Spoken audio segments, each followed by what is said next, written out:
So picture this. You get an email.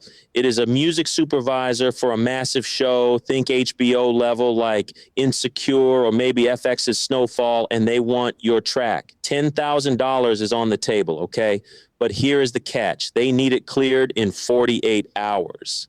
Actually, scratch that. Sometimes it is more like 2 hours because they are in the editing suite and the episode locks tonight. You are stoked, but then you realize you do not have the signature of that one guest producer who did 10% of the beat. You call him, he is asleep, or he is at his day job, or he is just, being a typical flaky creative.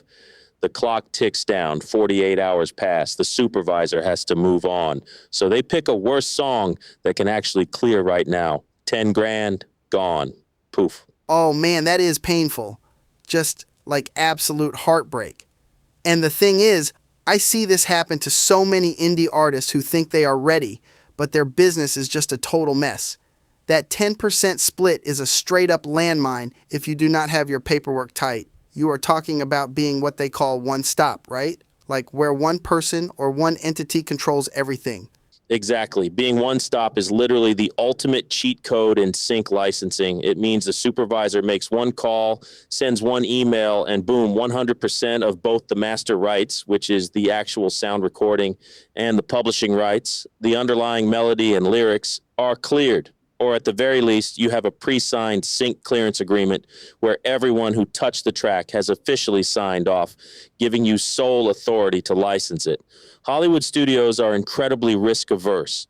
They do not want legal drama. They want the path of least resistance, and One Stop is that path. It is all about eliminating the friction, man. If you got 5 different writers on a song and none of them have a signed split sheet or an agreement, that is 5 different phone calls a supervisor has to make. Nobody has time for that. But look, what about these guys using loops from Splice or Looperman? They think, hey, it is royalty free, I am totally safe. That is a safe play, right? No, it is a massive, massive illusion. Yes, those loops are legally royalty free, but they are absolutely not exclusive. That is the trap. If you use a hot loop from Splice and another artist uses that exact same loop and registers their song with YouTube Content ID, guess what? Your song is now going to trigger automatic copyright claims all over the internet. To a music supervisor, that makes your track look radioactive. They see a potential conflict in the chain of title and they will run the other way. They need an unencumbered chain of title, no exceptions. Man, radioactive is the perfect word for it. It is crazy because artists spend all this energy grinding on Spotify, begging people for streams, when they could be shifting that entire hustle over to sync. I mean, let us do the math here. To make $5,000 on Spotify, you need what, like 1 to 2 million streams? That is a mountain of promo, TikTok dances, begging your playlist curators. Or you get one placement. One placement in a decent indie film or a video game. That is $5,000 up front, plus you get the back-end performance royalties from ASCAP or BMI every single time it airs. It is a completely different league of income. It is the difference between working for pennies and actually building a real corporate structure. Streaming is a volume game that favors the major labels. Sync is a relationship and organization game where an independent artist who is actually organized can genuinely outcompete the majors because they can move faster. And speaking of being organized, let us talk about the actual files you are sending, because this is where the real money is made or lost.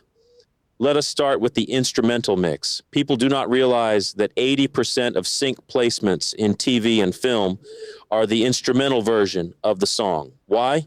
Because the characters are talking. If your vocals are clashing with the dialogue, the sound editor is going to mute your track in 5 seconds. If you do not have an instrumental mix ready to go, you are locking yourself out of 80% of the market right out of the gate. Oh, without a doubt. I tell my artists all the time, when you leave the studio, do not just walk out with the main master. You need the clean version, the TV mix, the instrumental, and you absolutely need the stems. If they love the vibe, but the snare is too loud, or the vocals are stepping on the main actor's monologue, the editor needs to be able to drop the vocal stem and just keep that bass and melody rolling. You got to make it easy for them to paint with your music, you know? Totally. It is all about giving them the raw materials to shape the emotional beat of the scene. And look, once you have those files, you have to tag them correctly. This is the boring technical stuff that nobody wants to do, but it is the actual blueprint for getting paid. I am talking about ID3v2.4 metadata. When a supervisor drags your MP3 into their library software like Disco.2 or even iTunes, they need to see your info instantly. If they search their library for dark trap beats, your song needs to pop up. And when it does, your contact info, your phone number, and email must be in the comments field. Wait, let me emphasize that. In the comments field. Not just a text file in the folder, but embedded in the actual audio file. Because these guys drag files around, they rename them, they lose the folders. If your email is not in that metadata, you do not exist. And you need your exact writer and publisher splits in there too, right? Along with your IPI or CAE numbers from your PRO. Yes, absolutely. If a supervisor has to spend more than 60 seconds trying to figure out who wrote the song or how to contact you to clear it, they are just going to delete the file. They do not have time to go hunting on Google or social media for some artist named Lil whatever. You have to treat your music like a searchable product, which is why every artist needs what I call a sync-ready vault. This should be a standardized shared drive like Dropbox or Google Drive, where your entire catalog is meticulously organized. Yeah, like a digital locker. So, let us break down exactly what needs to be in every single song folder in that vault. You need 5 things. First, the full mix WAV file. Second, the instrumental WAV. Third, a clean or TV safe mix, no cursing, keep it PG for network TV. Fourth, the consolidated stem files, all zipped up. And fifth, a PDF copy of the split sheet, signed by every single contributor, writer, and producer on that track. If you have those 5 assets for every song, you are officially in business.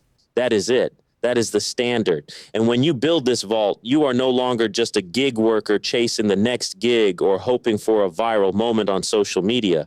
You are transitioning into a corporate CEO. You are building an intellectual property portfolio. That catalog becomes a legacy asset class. It is something that can generate passive, hands-off royalties for decades. We are talking about the kind of assets that can fund family trusts, secure generational wealth, and keep paying your kids long after you are gone.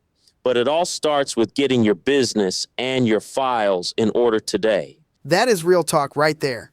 Treat your music like a business, and the business will start paying you like an owner. Good chatting with you, man. Let us get to organizing those files.